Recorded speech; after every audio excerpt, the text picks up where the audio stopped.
சென்னை பல்லாவரம் அடுத்த பொழிச்சலூரில் புனித அல்போன்சா தேவாலயம் உள்ளது. கடந்த 23ஆம் தேதி இறந்த லோனப்பன் என்பவரின் சடலம் சர்ச்சுக்குள் எடுத்துச் செல்லப்பட்டது. பிறகு சடலத்தை வெளியில் எடுத்து வரவில்லை. சந்தேகமடைந்த இந்து மக்கள் கட்சியினர் போலீசில் புகார் அளித்தனர். போலீஸ் பாதுகாப்புடன் அதிகாரிகள் சர்ச்சுக்குள் சென்று சோதனையிட்டனர். சர்ச்சின் பின்புறம் அடுக்கு கல்லறை கட்டப்பட்டிருப்பதைக் கண்டு அதிகாரிகள் அதிர்ச்சியடைந்தனர். ஒரு கல்லறையை உடைத்தபோது அதனுள் முதியவரின் சடலம் இருந்தது. சடலத்தை கைப்பற்றிய போலீசார் பம்மலில் உள்ள கிறிஸ்தவ கல்லறைக்கு கொண்டு சென்று புதைத்தனர்.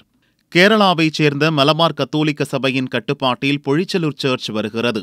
இறந்தவர்களை சர்ச் வளாகத்தில் அடக்கம் செய்யும் நடைமுறை கேரளாவில் உள்ளது. அதையே இங்கும் பின்பற்றி புதைத்துள்ளனர். முதல் முறையாக முதியவரின் உடலை புதைத்துள்ளனர். இடப்பற்றாக்குறை காரணமாக கீழ்ப்பாக்கம் கல்லறை தோட்டம் உள்ளிட்ட சென்னையில் சில இடங்களில் இதுபோல அடுக்கு கல்லறைகள் அரசு அனுமதியுடன் கட்டப்பட்டுள்ளன. பொழிச்சலூர் சர்ச்சில் அனுமதி பெறாமல் அடுக்கு கல்லறை கட்டியதுதான் பிரச்சினை பூதாகரமாக காரணம். இந்த விஷயம் அம்பலமானதும் பாதிரியாரும் சர்ச் நிர்வாகிகளும் தலைமறைவாகிவிட்டனர். அவர்களை போலீசார் தேடுகின்றனர்.